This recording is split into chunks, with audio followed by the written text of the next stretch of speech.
Avant de démarrer votre production, il y a un dernier réglage que j'aimerais aborder avec vous, c'est le réglage des préférences. Des préférences qui vont vous aider à configurer par exemple l'unité de mesure, les millimètres, les centimètres, mais aussi la manière dont vous souhaitez afficher la couleur de votre interface, etc. Donc ça c'est quelque chose que vous pouvez anticiper et noter au passage que ces réglages de préférence sont des réglages logiciels, ça sous-entend que vous ne devrez pas les refaire à chaque fois que vous allez relancer Photoshop. Alors, petite parenthèse avant de démarrer ce sujet aussi, notez simplement que sur Mac et sur PC, le menu préférences ne se trouve pas au même endroit. Donc pour information, si vous êtes sur PC, vous trouverez les préférences dans le menu édition, ici.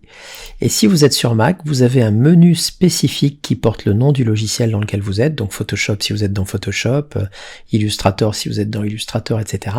Et c'est dans ce menu Mac spécifique que vous retrouverez les préférences.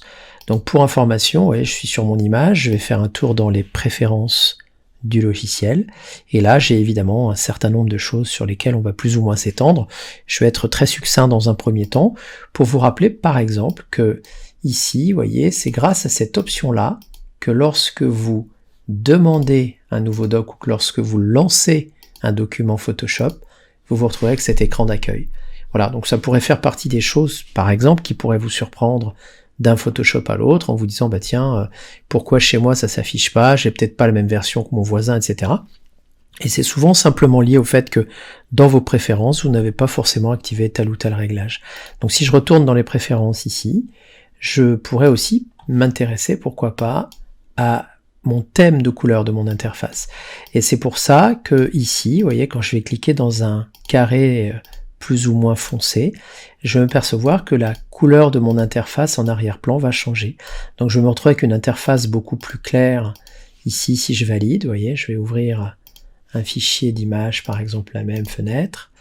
Et vous voyez que mon interface est très très claire. Alors ce qui pourrait me laisser penser que j'ai une version différente de la vôtre si vous avez une interface plus sombre. Donc tout ça, ça se règle également dans les préférences ici, interface notamment, et pour le confort des yeux, bah vous imaginez bien qu'avec une interface un petit peu plus sombre, voilà, vous risquez de moins fatiguer.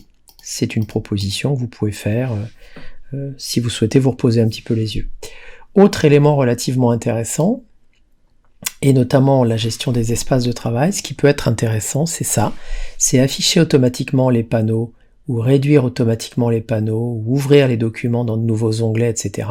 Autrement dit, ça veut dire quoi? Bah, si jamais je décide de déplacer un panneau et de le positionner, je pense au panneau nuancier, et le positionner par exemple en haut à gauche de mon espace ou de mon interface, et bien lorsque je vais redémarrer mon logiciel Photoshop, les panneaux seront positionnés à l'endroit où je les avais laissés quand j'ai quitté mon logiciel. Dans le même ordre d'idée, si je crée un nouveau doc ici, ou si je demande un nouveau doc, voilà, et bien je vais automatiquement le charger dans un deuxième onglet.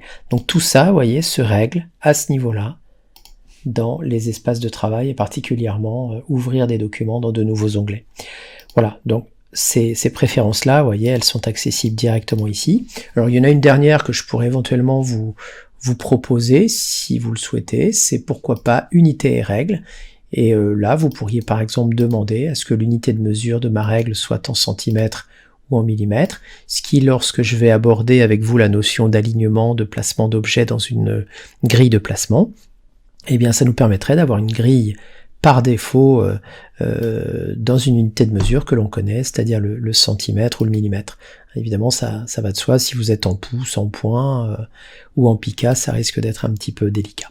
Voilà, bref et en résumé, je voulais simplement vous rappeler que dans les préférences de votre logiciel, vous pouvez commencer à configurer un certain nombre de réglages en amont, et je vous rappelle enfin que ces réglages sont valables une fois pour toutes, tant que vous n'aurez pas décidé de les modifier.